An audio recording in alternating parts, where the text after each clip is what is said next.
Suspense किस मुद्दे पर बना हुआ है, समझिए इस रिपोर्ट में।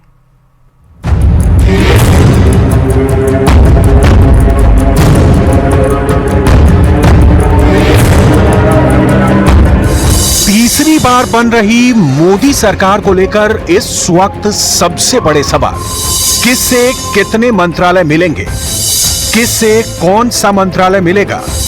मनचाहे मंत्रालयों को लेकर सहयोगियों के दबाव का क्या रास्ता निकालेगी बीजेपी और यह रास्ता कैसे निकलेगा।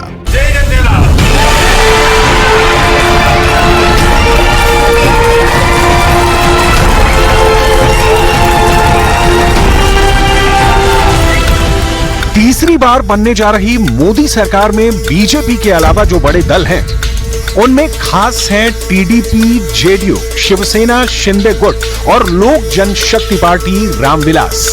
एलजेपी रामविलास के 5 सांसद। अब तक एनडीए की सरकारों में मंत्रालय बांटने के लिए 4 सांसदों पर 1 मंत्रालय देने का फॉर्मूला रहा है। सवाल स्पीकर के पद को लेकर भी है। यह बात बार बार उठ रही है कि टीडीपी स्पीकर पद भी चाहती है और इसके लिए बीजेपी तैयार नहीं है। हाँ, यह बात अलग है कि ज्यादा जोर देने पर डिप्टी स्पीकर का पद उसे मिल सकता है, यानी मंत्रालय और मंत्रियों की तादाद के साथ स्पीकर का भी पद है, जिस पर एनडीए में बात चल रही है।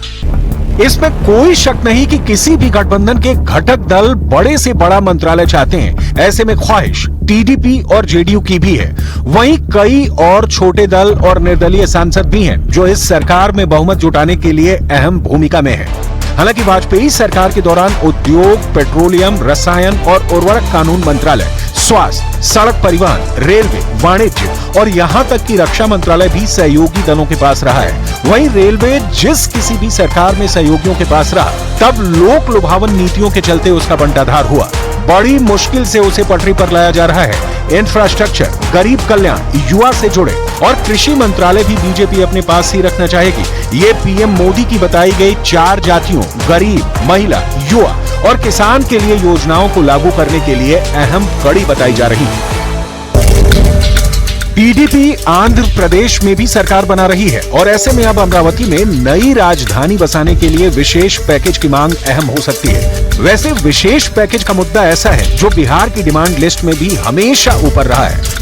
प्रधानमंत्री के तौर पर अभी तक नरेंद्र मोदी के दोनों कार्यकाल में सहयोगी दलों को सांकेतिक प्रतिनिधित्व मिलता रहा है। पहले और दूसरे कार्यकाल को देखें तो सहयोगी दलों को सांकेतिक प्रतिनिधित्व में नागरिक उड्डयन, भारी उद्योग, खाद्य प्रसंस्करण, स्टील और खाद्य, जन वितरण और उपभोक्ता मामले जैसे मंत्रालय दिए गए। खाद्य, जन वितरण और उपभोक्ता मामले का मंत्रालय 2014 में रामविलास पासवान के पास था। नागरिक उड्डयन टीडीपी के पास रहा। भारी उद्योग एवं पब्लिक एंटरप्राइज शिवसेना के पास रहा। इस बार टीडीपी और जेडीयू दोनों अच्छे नंबर लाए हैं।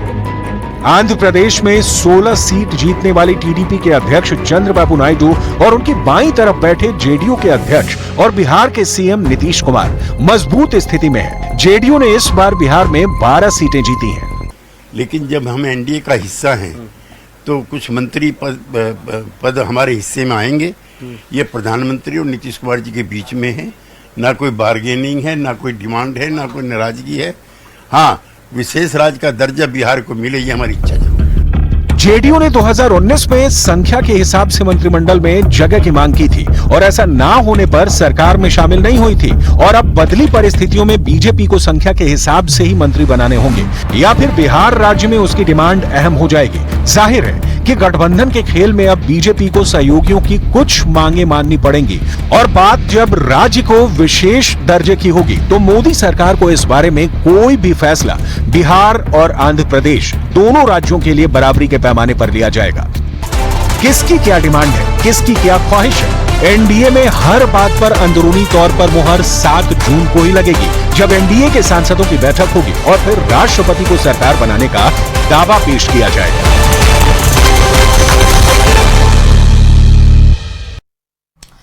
और इधर कंगना